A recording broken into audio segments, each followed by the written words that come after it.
ભર ઉનાળે પાણીની તંગી સર્જાતા ભાવનગર પ્રભુદાસ તળાવ વિસ્તારમાં રહેતા રહીશો મ્યુનિસિપલ કચેરી ખાતે રજૂઆત કરવા આવ્યા। રહીએ છીએ ઊભા ફ્લેટમાં અને પાણી આવતું નથી અમારા ફ્લેટની અંદર તો બહુ તકલીફ પડે છે। કેટલા સમયથી પ્રોબ્લેમ છે?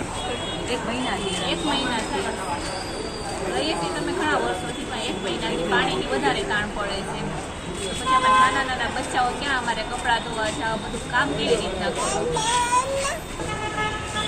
હું મમતાબેન ભટ્ટ, હું રૂપા ફ્લેટમાં રહું છું, પ્રભુદાસ તળાવ ચોક।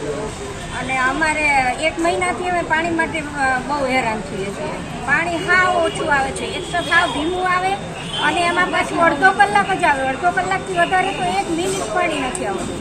હવે અમારે 13 ફેમિલી છે અમારા ફ્લેટમાં, તો 13 ફેમિલીને એક અડધા કલાકનું પાણી અને એ પાછું સાવ લો પ્રેશરમાં કેવી રીતે પૂરું થાય? પાણી પીવાનું ભરીએ ને તો નાવા ધોવાનું પાણી તો આવતું જ નથી। અમારે વારે ઘડીએ ટાંકા મંગાવવા પડે છે અને અમે ભાઈ બધા સામાન્ય કક્ષાના માણસો છીએ, અમારે રોજ ટાંકા પોસાતા નથી। એટલે જો અમને પાણીની વ્યવસ્થા થાય તો વધારે સારું।